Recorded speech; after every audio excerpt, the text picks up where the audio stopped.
No es una advertencia, es una cuenta regresiva escrita hace miles de años, líneas antiguas que no mencionan calendarios modernos, pero describen con una precisión incómoda el mundo que estamos pisando ahora mismo. Y si 2025 fue el silencio antes del golpe, 2026 aparece en la Biblia como un punto de quiebre donde las señales dejan de ser simbólicas y se vuelven físicas, visibles, imposibles de ignorar. Porque las profecías no anuncian fechas, anuncian estados del mundo, y el estado actual encaja demasiado bien.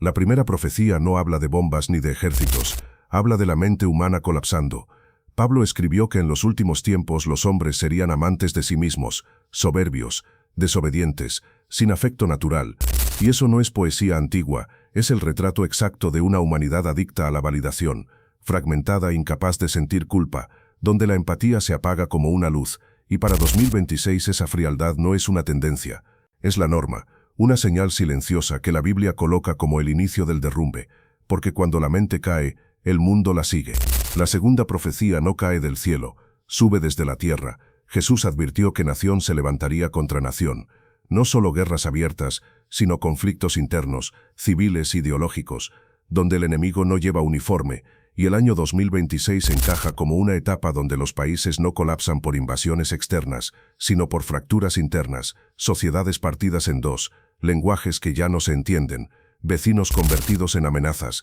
exactamente como el texto lo describe. La tercera profecía es incómoda porque no tiene villano humano, terremotos en diversos lugares, pestes, hambre, fenómenos que no piden permiso político, y no se trata de un solo evento espectacular, sino de una acumulación, una frecuencia anormal. La Biblia no dice que habrá un gran terremoto, dice que habrá muchos, como espasmos de una tierra que ya no soporta el peso de lo que ocurre sobre ella. Y 2026 se perfila como un año donde la naturaleza deja de ser telón de fondo y se convierte en protagonista. La cuarta profecía es la más ignorada porque sucede en silencio. Jesús habló de una gran apostasía, no de ateísmo sino de fe vacía, templos llenos pero corazones huecos, espiritualidad convertida en negocio, y para 2026 la fe no desaparece, se deforma, se mezcla con poder, con ideología, con control, cumpliendo exactamente lo que el texto advierte, una religión sin verdad. La quinta profecía apunta a algo que pocos quieren mirar, el control.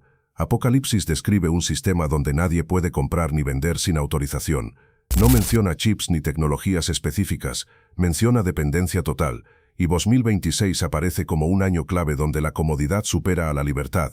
donde entregar el control se vende como progreso, y la profecía no dice que será impuesto con violencia, sino aceptado voluntariamente. La sexta profecía habla de señales en el cielo, no como espectáculo sino como advertencia, el sol oscureciéndose, la luna alterada, no necesariamente eventos sobrenaturales aislados, sino cambios visibles que generan miedo colectivo, y la Biblia dice que los hombres desfallecerán por el terror de lo que viene sobre la tierra, no por lo que ocurre, sino por lo que saben que viene después, y ese miedo ya se siente. La séptima profecía es una de las más perturbadoras porque describe un engaño global, falsos mesías, falsos salvadores, líderes que prometen paz mientras preparan algo más profundo, y la advertencia es clara, engañarán a muchos, no a unos pocos, y 2026 encaja como el escenario donde la verdad se vuelve relativa, y el carisma pesa más que la moral. La octava profecía regresa a Israel, un pequeño territorio con un peso profético descomunal. La Biblia coloca a Jerusalén como el centro del conflicto final, una piedra pesada para todas las naciones, y cualquier año donde ese punto se vuelve el foco mundial no es un año más, y 2026 apunta directamente a esa tensión acumulada que no se disuelve, solo espera. La novena profecía no es externa, es interna, persecución, no siempre con sangre, sino con exclusión, censura, señalamiento. Jesús dijo que sus seguidores serían odiados por causa de su nombre, no por violencia, sino por incomodidad, y en un mundo donde la verdad absoluta molesta, 2026 se perfila como el año donde creer deja de ser privado y empieza a tener consecuencias públicas. La décima profecía no cierra con destrucción, cierra con advertencia. Jesús comparó estos tiempos con dolores de parto, no con el final mismo, sino con la señal de que algo está por nacer. La Biblia no dice que 2026 sea el fin del mundo, dice que es una etapa donde las señales se alinean, donde ignorarlas ya no es ingenuidad, es decisión, porque las profecías no buscan asustar, buscan despertar, y la pregunta no es si se cumplirán, sino si cuando lo hagan, alguien va a decir que nadie lo advirtió. Ahora la Biblia no deja estas señales flotando sin contexto, las conecta entre sí como piezas de un mecanismo que avanza lento pero constante, y por eso 2026 no se siente como un año aislado, sino como una aceleración, porque cuando estas profecías comienzan a coincidir al mismo tiempo, el texto habla de un cambio de ritmo, como un reloj que empieza a sonar más fuerte justo antes de marcar la hora. Volvamos a la profecía de la decadencia moral, porque Pablo no solo describe actitudes, describe una inversión total de valores, llama bueno a lo malo y malo a lo bueno, y eso se traduce en un mundo donde la vergüenza desaparece, donde la identidad se fragmenta, donde la verdad se adapta para no incomodar, y cuando una sociedad pierde la capacidad de distinguir el bien del mal, la Biblia afirma que queda espiritualmente expuesta, vulnerable a cualquier tipo de control, y eso conecta directamente con lo que viene después. Cuando Jesús habló de guerras y rumores de guerras, aclaró algo inquietante. Dijo que todavía no era el fin, pero que era el comienzo de dolores, y esa frase es clave, porque los dolores no matan, anuncian, se repiten, se intensifican, y cada vez duran más, exactamente como los conflictos modernos, que no terminan, solo cambian de forma, y para 2026 el mundo no busca resolverlos, aprende a vivir dentro de ellos. La profecía sobre hambre y escasez no se limita a comida. El Apocalipsis habla de balanzas, de raciones, de desequilibrio, y eso encaja con un sistema donde hay abundancia, pero no acceso, donde el problema no es la falta, sino la distribución, y ese tipo de escasez es la más peligrosa,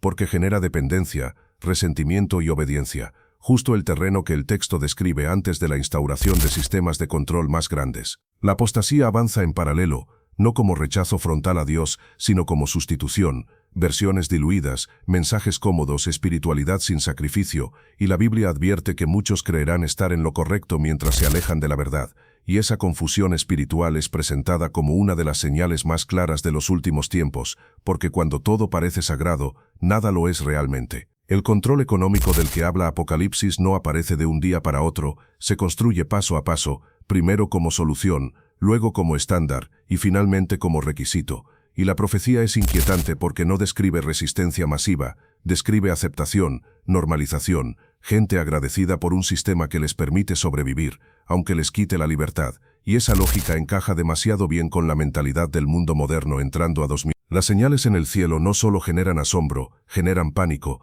y el texto dice que los hombres desfallecerán de miedo, no por ignorancia, sino porque entenderán que esas señales no son aisladas, son advertencias, recordatorios de que el control humano es limitado, y cuando el cielo cambia, la arrogancia humana se tambalea. El engaño global se vuelve posible solo cuando la verdad cansa, cuando la gente no busca lo correcto, sino lo que le haga sentir segura, y por eso los falsos salvadores no se presentan como villanos, se presentan como soluciones, como líderes empáticos, como voces de unidad, y la Biblia advierte que ese carisma será tan fuerte que, si fuera posible, engañaría incluso a los escogidos. Jerusalén sigue ahí, pequeña, tensa, observada, y el texto bíblico la coloca como un termómetro espiritual del mundo. Cuando las naciones se alinean en su contra o a su favor, algo mayor está en movimiento, y cada vez que ese punto se enciende, la profecía se reactiva, recordando que no es política, es destino profético. La persecución final no siempre se manifiesta con cárceles, a veces se manifiesta con silencios forzados,